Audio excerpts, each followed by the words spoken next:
ചാരു എന്റെ പെങ്ങളുടെ മകൾ. അവൾക്ക് എല്ലാവരും സ്നേഹിക്കാൻ മാത്രമേ അറിയൂ. പെയ്തൊഴിയാതെ എല്ലാ ദിവസവും വൈകുന്നേരം 6:30 നമ്മുടെ സ്വന്തം സൂര്യ ടിവിയിൽ. നീ ധൈര്യമായിട്ടിരിക്കുക ഹർഷേ.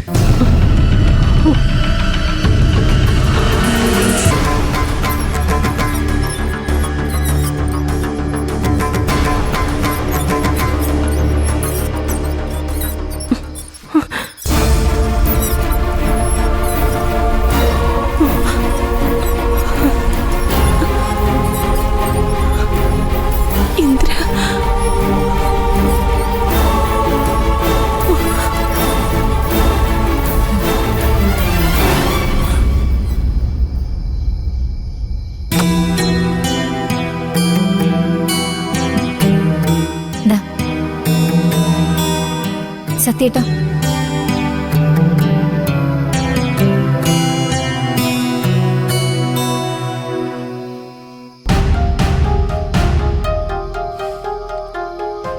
ഏട്ടന് വീണ്ടും നാശത്തിലേക്കുള്ള വഴി വെട്ടിക്കൊടുക്കുന്നത് നമ്മുടെ അമ്മ തന്നെ.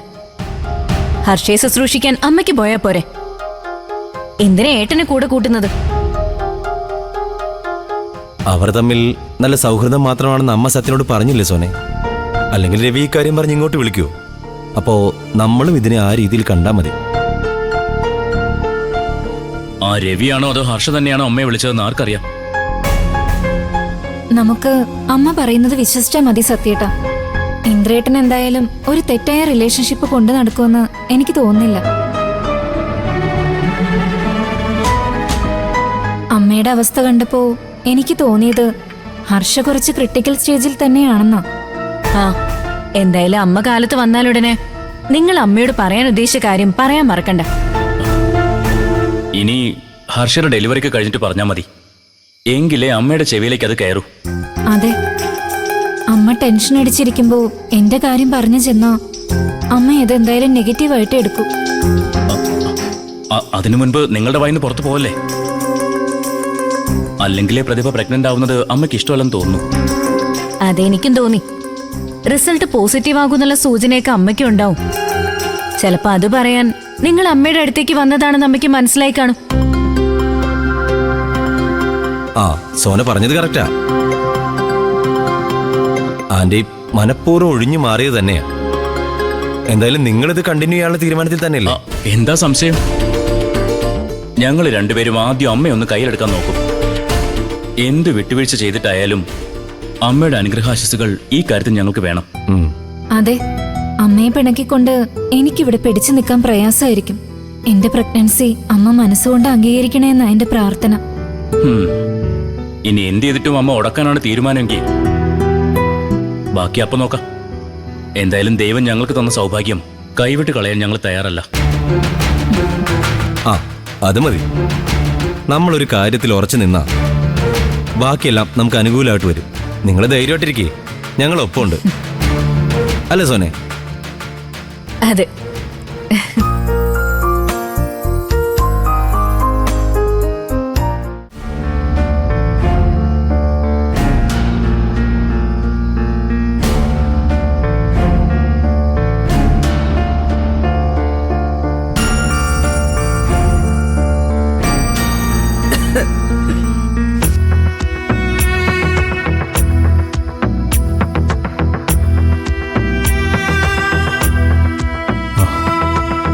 രവി, ധൈര്യമായിട്ടിരിക്കുക.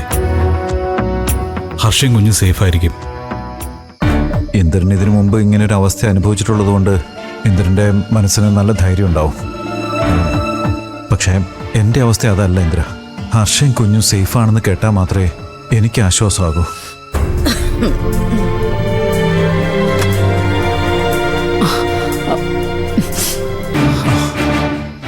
ഡോക്ടറെ, എന്തായി? സർജറി കുറച്ച് ലേറ്റ് ആവും. എന്താ ഡോക്ടറെ കാര്യം? എന്തെങ്കിലും പ്രശ്നമുണ്ടോ? പേടിക്കാനൊന്നുമില്ല. അനസ്തേഷ്യ കൊടുക്കുന്നതുമായി ബന്ധപ്പെട്ട് ചില പ്രശ്നങ്ങൾ. ഹർഷയുടെ BP വളരെ കൂടുതലാ. അതൊന്ന് നോർമലായാൽ മാത്രമേ ബാക്കി പ്രൊസീജിയേഴ്സ് ചെയ്യാൻ സാധിക്കൂ. അതുകൊണ്ട് സർജറി രാവിലെ നടക്കൂ. എനിക്ക് ഹർഷയൊന്ന് കാണാൻ പറ്റുമോ? ഇപ്പൊ പറ്റില്ല. തൽക്കാലം നിങ്ങളിവിടെ വെയിറ്റ് ചെയ്താൽ മതി.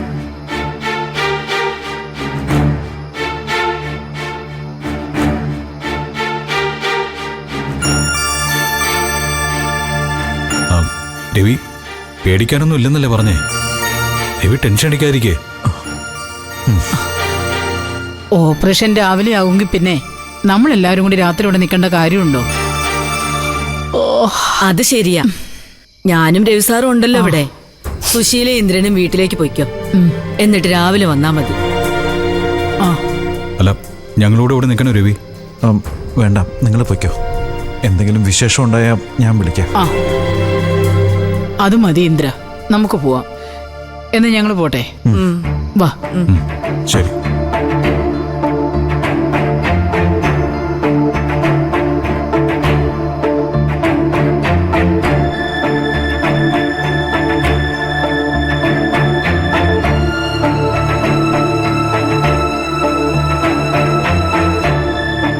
ഞാനൊരു കാര്യം ചോദിക്കുന്നോണ്ട് രവിസാറ് തെറ്റിദ്ധരിക്കരുത്. അല്ല രവിസാറേ, ഈ ഹർഷ എന്തിനാ സുശീലയ്ക്കും ഇന്ദ്രനും ഇത്രയ്ക്ക് പ്രാധാന്യം കൊടുക്കുന്നത്? ഇന്നവര് വരാൻ വൈകിയപ്പോ എന്തൊരു വിഷമായിരുന്നു ഹർഷയ്ക്ക്. സുശീലാന്റി ഇന്ദ്രനും ഹർഷയ്ക്ക് സ്വന്തക്കാരെ പോലെയാ. ഒരു തരത്തിൽ പറഞ്ഞ എന്നേക്കാൾ വിശ്വാസം അവരെയാണെന്ന് പറയാം. അതിന്റെ കാരണാ ഞാൻ ചോദിച്ചത്. കാര്യം പറഞ്ഞാൽ സുശീല എന്റെ ബന്ധുവാ. അതുകൊണ്ട് തന്നെ അവളുടെ സ്വഭാവം എനിക്ക് നന്നായി അറിയാം. ഇന്ദ്രനൊരു കുഞ്ഞുണ്ടായപ്പോ പോലും അമ്മയും മോനും ഇത്രയ്ക്ക് താല്പര്യം കാണിച്ചിട്ടില്ല. അതിന്റെ കാര്യം കാരണമൊന്നും എനിക്കറിയില്ല കുഞ്ഞമ്മേ. അതൊന്നും ഞാൻ തിരക്കാനും പോയില്ല. കുറേ വർഷം ഞാൻ നാട്ടിലില്ലാതിരുന്ന സമയത്ത് ഹർഷയ്ക്ക് സഹായത്തിനുണ്ടായിരുന്നത് അന്ന് അവരായിരുന്നല്ലോ. ഒരുപക്ഷെ അതിന്റെ സ്നേഹമായിരിക്കും. രവിസാറേ, ഈ സ്നേഹവും കടപ്പാടും ഒക്കെ നല്ലതാ. പക്ഷെ ഒന്നും അതിരി വിടാൻ പാടില്ല. അത് ദോഷം ചെയ്യും. അതൊക്കെ എനിക്ക് അറിയാഞ്ഞിട്ടല്ല. ഇപ്പോഴത്തെ അവസ്ഥയിൽ ഇവരെ എതിർക്കാനും വഴക്കുണ്ടാക്കാനും ഒന്നും എനിക്ക് താല്പര്യമില്ല. എനിക്ക് വേണ്ടത് എൻ്റെ കുഞ്ഞിനെയാ. കുഞ്ഞുണ്ടായി കഴിഞ്ഞാൽ പിന്നെ അകറ്റി നിർത്തേണ്ടവരെ അകറ്റി നിർത്താൻ എനിക്ക് നന്നായിട്ടറിയാം. അത് വേണം രവിസാറേ. സാറൊരു പാവ. അതുകൊണ്ടാ കുഞ്ഞമ്മ ഇതൊക്കെ പറയുന്നേ.